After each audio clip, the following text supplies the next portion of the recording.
Hello everyone, welcome to my channel. If this is your first time, my YouTube channel is following my development of a new narrative-focused kind of action-adventure game called Red Rabbit. Today we're going to be talking a little bit about the tank controls that I have implemented in the game. Now, tank controls, for those who are maybe not familiar, kind of have its roots very much in old school Resident Evil games, horror survivor type games. And originally, I actually was going to put more of a Last of Us kind of spin on this game. It is meant to be a bit more actiony with the investigation, that type of thing. Um, However, as we have developed the narrative and the feel, and the look, a little bit more of how we want to actually play the game,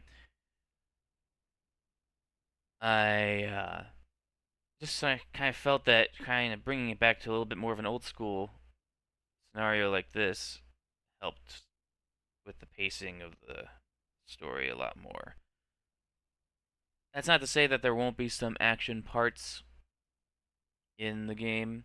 We're still working on that, on what that will actually look like. But for now, the primary gameplay is going to be this exploration part. So you have a lot of the Resident Evil kind of old school camera controls happening with that as well. This is actually the first time I'm going to be playing through it with the controls in mind. So we'll see if how well this goes. um,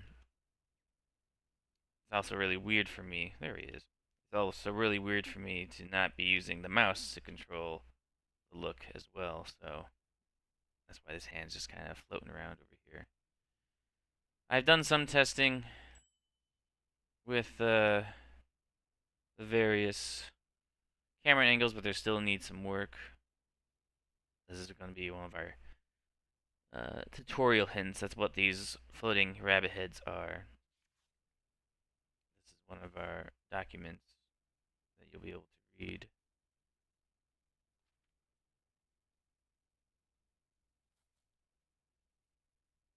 Now it returns to this kind of first person bit here. That's how it's kind of programmed right now. But once you walk out of the kind of immediate inspection space, you'll hit a box, trigger box, that'll bring you back to one of our uh, cameras here. There's still a little bit of work that needs to go on. Some of the cameras are not catching the rotation like they should. A lot of trial and error here right now. But so far, for the most part, it's actually working out pretty well. I won't trigger the communication stuff right now.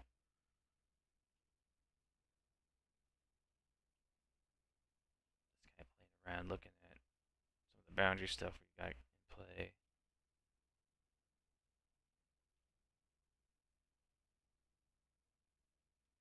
Yeah, something right there is acting really funky. I don't know why. I've been having that in a couple spots. That's interesting. I think because there's a couple bounding boxes happening in here at once, maybe.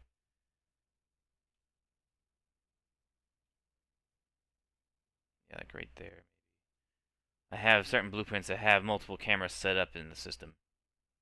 So that's probably what's going on there. I've been experimenting a lot with blueprints having multiple cameras. Unfortunately, I think in some instances it starts getting buggy. Like here, he keeps facing that direction, and I'm not sure why. He cuts up that way for some reason. So might have to just swap out that camera. See, even there. That's interesting.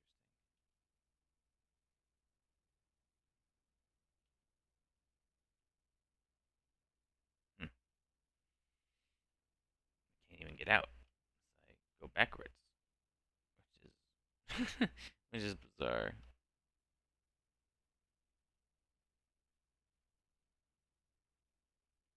That's interesting.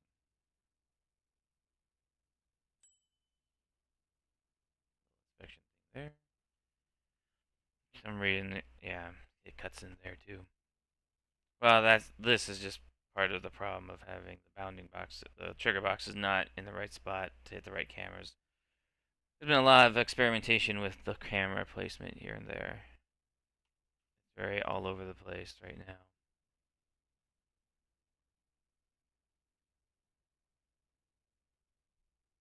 I'm gonna stop there. But yes, I think the tank controls are coming along pretty well.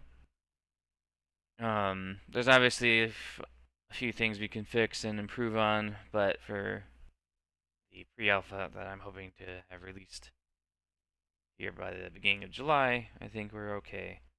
We still need to actually look at what's going on with going between certain cameras. It just seems to go wonky, and that could just be going in between two or three different types of blueprints related to the camera. So I know I spent a lot of time working on developing particular types of cameras, but I may have gotten too complicated with it and in turn maybe have done something really weird.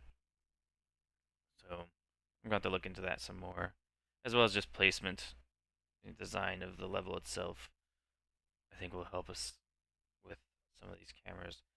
Part of the challenge of this particular level is that there's so much white space, and can't. It's hard to force the player down a particular path. Like if you're an old school Resident Evil, you're going through very derelict environments, and so it's a lot of alleys, a lot of cars blocking things off. With a level like this, we don't have a lot of that. So, depending on how I play this out, that might change. This particular level is not meant to be um, very complicated as far as like navigating it and getting through it. It's very much a tutorial level. And even then, it's still kind of even basic for that, is because we don't get to go through a lot of real investigation. That's very spoon fed in this one. But that's kind of the point, to warm up people to the different aspects of the game. But try and do it in a way that's a bit in game, but still kind of cheeky, as with the floating rabbit heads here. Anyway, yes. Gonna do some more fine tuning on this and some of these aspects before I put out the pre-release alpha, which will be in my Discord. Um, yes. Feel free to post any questions, comments down below in the comment section. Could definitely use some more guidance on just maybe how to improve some of the mechanics here.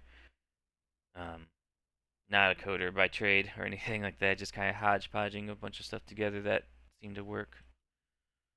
So, yes, appreciate your time with me today. I will see you next time.